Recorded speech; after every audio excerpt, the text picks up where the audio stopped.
Hi everybody, welcome to my own little geekdom here, where I'm going to bring you today's science activity. Today we are talking about density. Now some of you that have had me in class before, we've talked about density a little bit.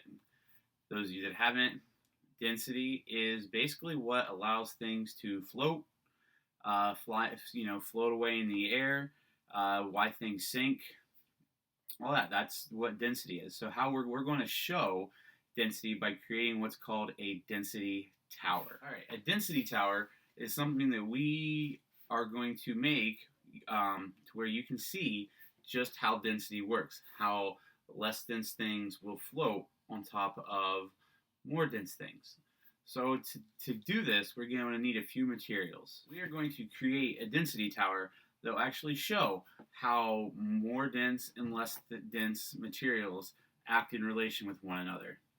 To do that, we are going to need a few things. Now, these are things that most of you probably already have around your house. If not, they can be gotten. They're not that expensive whatsoever.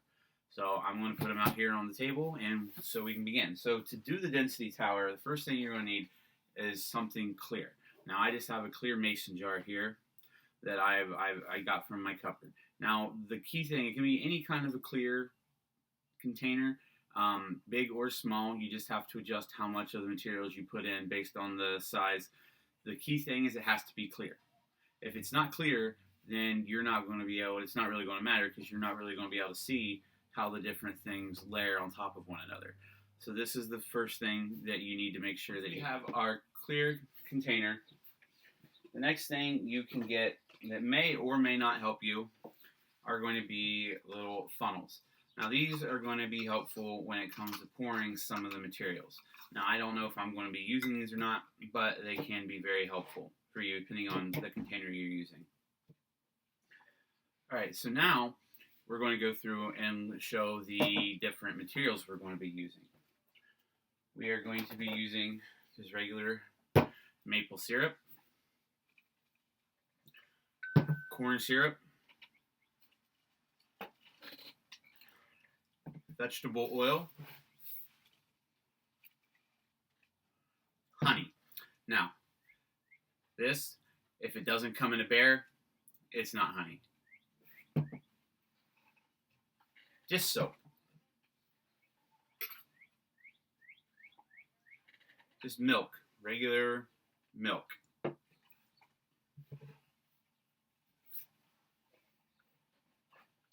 Now this is water. I put food coloring in it to turn it blue, just so that way it's easier to see because it could blend in with some of the other materials a little bit, and you want to make sure you're able to see each layer. And the last thing is I have alcohol. Now, with everything that's going on today, this is probably, of all these materials, this one right here is going to be the one that's going to be the hardest to find in a store because most stores are completely sold out of rubbing alcohol right now. I happen to already have some at home. You may or may not. Now, the thing is, just if you don't have one of these things, that doesn't mean you cannot do this experiment. It won't be just quite as big as the others. And the last thing you're going to need are I just have a few just random items. I have a couple different size screws. I have a dice, a 6-sided dice, just a hair clip, a paper clip, and a little Pokemon coin that my nephew decided that he would let me use. So once you have all this stuff together, then you're going to be able to start your density tower. We're ready to start making our density tower now. Now, before you do anything, make sure you ask your parents' permission because you don't want to waste anything. Also, another thing, one thing that I've always driven home in class, make sure you have cleanup materials there because this is something that can make a mess, easy to spill. So make sure you have paper towels or some sort of cleaning material handy pretty close to you in case something happens where you do spill. Now, like I said before, you don't have to use a specific amount. You don't have to use a lot. So the first thing we're going to add to our tower is going to be the honey. Now, when you're pouring these first few things, we're going to go most dense to least dense. You want to make sure you do not pour on the sides. If you pour on the sides, it takes a very long time for it to settle down because it moves very slowly. and that it could just take a lot of time. Plus, and then it could end up mixing. So if it doesn't all go to the bottom, it can end up mixing with the other things and just kind of make your density tower look very messy. So you just pour it right, kind of put it right in the middle. You probably don't want to use the funnel for this, just because it takes a while to pour. I mean, this is something that, honey is pretty thick if you've ever eaten it on anything or poured it before. So I'm going to give it a little bit here. I'm going to use quite a bit for this because I want to make sure that everybody's able to see exactly what's going on.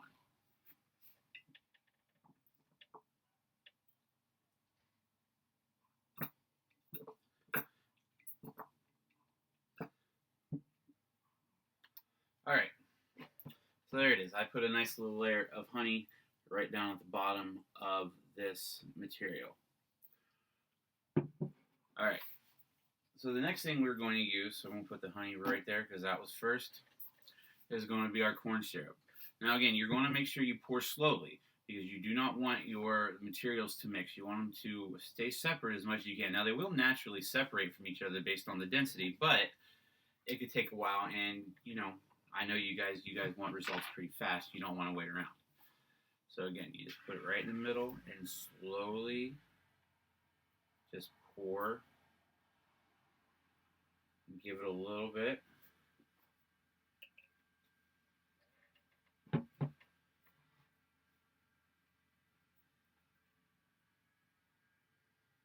Now you can see there is a difference. You can see how it's lighter and darker. We did get a little bit of mixing on that, and I poured a little more in it than I wanted to.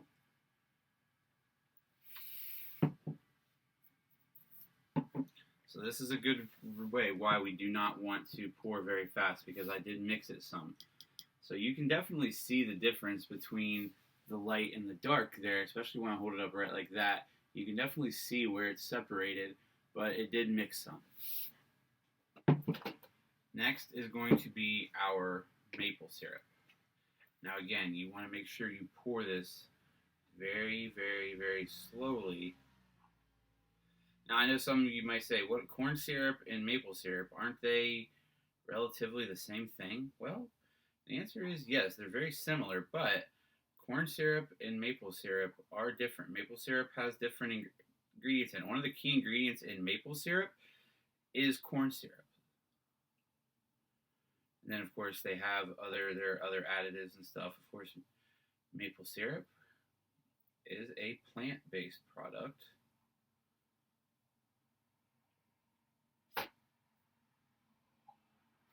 All right.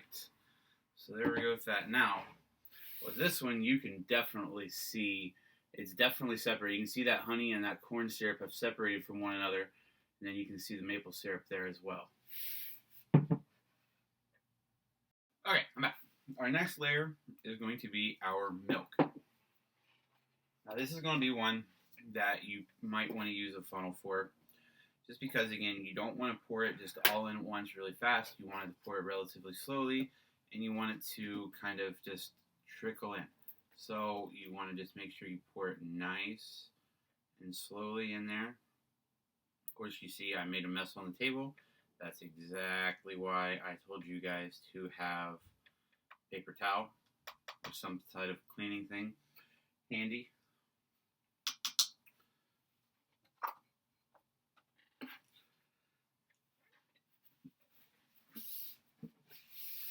Now you can see it kind of, I don't know if you, well, I'll show you a better picture, but you can definitely see that it layered. It's sitting right on top of that maple syrup. All right. So now we are going to use our dish soap. Now again, make sure it's okay with your parents to use this, and don't use a lot of it because you might be trying to get out of dishes or so, but you want to make sure that you have it. Now you just kind of pour it in nice and slowly. Now it's going to dip into the milk, but it's going to eventually it's just going to sit right on top of it.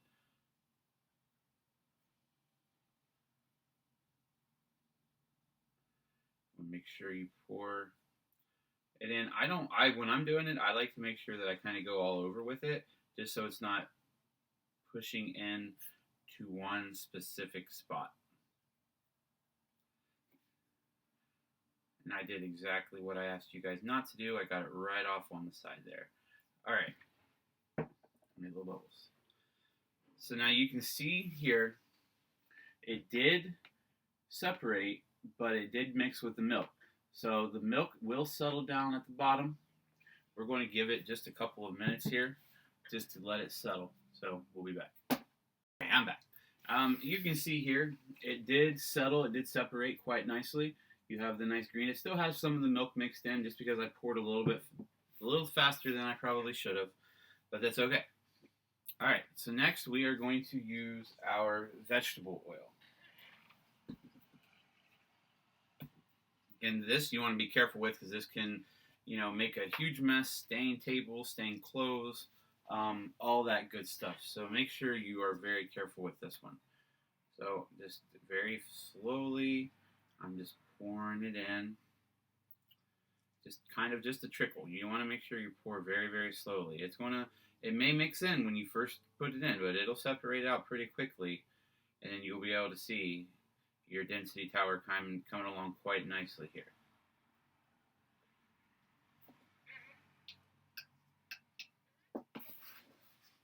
Right there on the paper towel. Whoop.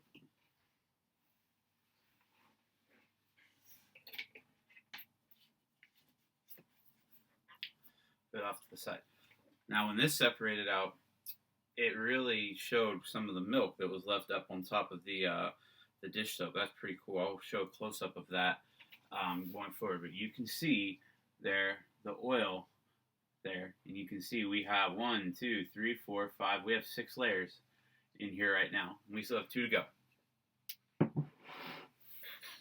All right, so next we are going to put some water in. Now again, I colored my water blue so it's easy to see.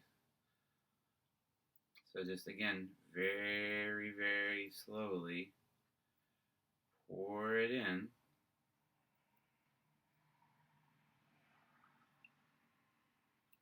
Now this one's going to be interesting because I kind of threw a little curveball at you.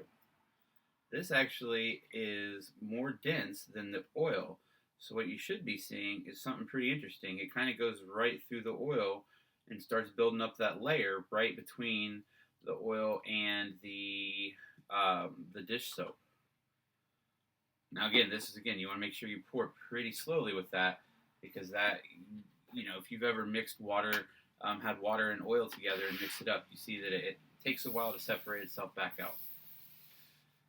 So there, it created a nice little blue layer right underneath of that oil, right between the oil and the dish soap. And then we have the alcohol. Now, of course, this was clear like water, but I put red food coloring in it just so we can make sure we're able to see it. Again, this one is going to be probably the most optional one that most of you are going to have, just because, like I said, this is not something that's readily available right now, just with what's going on in the world. I know when I went out to different stores, this was not, every store I went to was completely out of this, of rubbing alcohol. So just, again, I'm pouring it nice and slowly, right up to the top.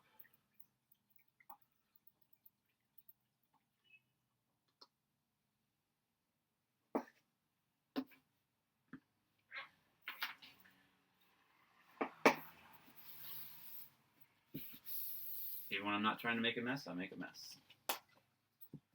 And it created a nice red layer there, right toward the top there.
Now that we have our density tower made, you're going to go ahead and bring out those little items you have. Now make them.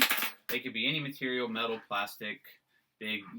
Not too big. You want to make sure they fit in your tower, but all types of varieties. So what we're going to do is we're going to drop them in here. So we're going to take this little hair clip first, and we're going to drop it in, and we're going to see what happens here. So I'm going to video with my phone too, so I can add it to this so you can see. So you just take it and just drop it right in. And try to kind of see how far it went down. You can see there it goes pretty much all the way down to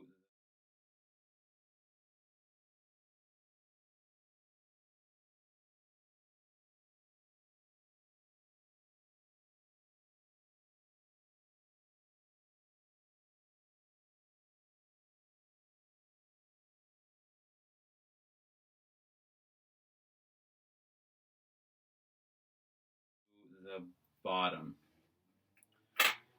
Now we're going to do the same thing with the paper clip right on the edge. Paper clip again.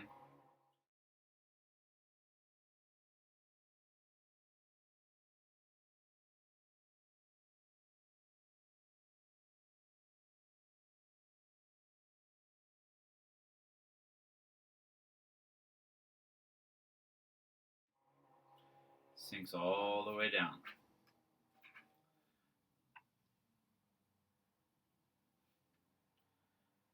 Screw. Did the same thing.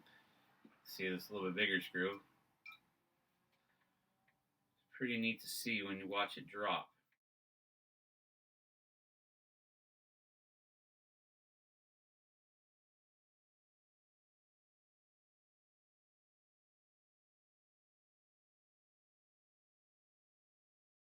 Drop. The dice, let's see if the dice goes all the way down as well. Oop, I dropped that way too hard. Well, we don't have the dice down here, so we didn't go all the way through with it.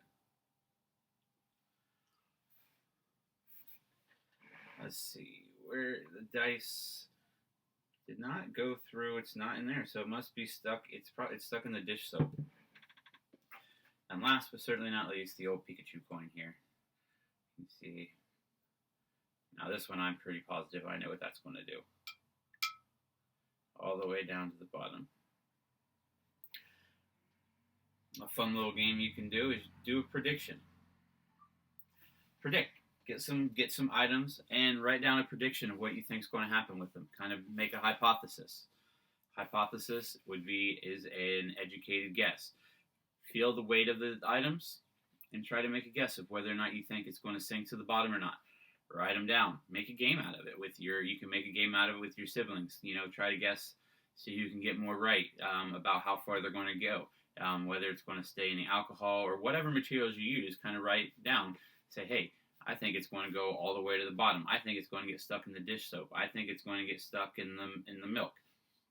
When you're using food coloring, you don't use quite as much food coloring as I did in the water, and you should still be able to see into it. Dish soap, you're kind of stuck with what you have at home. Dish soap is normally clear, but because eventually it'll settle because it still has some of that milk kind of stuck inside of it. Because I poured a little too fast, it's hard to see in there. So if you wanted to skip the milk phase and just put dish soap, you might be able to see in there, and you'd be able to see where some of the stuff stuck in or not. But it's something you can do at home. So what I'd like you to do is when you comment on this video, tell me what kind of stuff that you're taking and dropping in there, and tell me how far it went down. And tell me, if you play a game with your siblings, who won. Well, this is our density tower, guys. Like, comment, subscribe, whatever you feel you need to do, and just let me know how it went for you. You can post some pictures. If you're one of my middle school students, post something in our Google Classroom and show me how you did. Adios.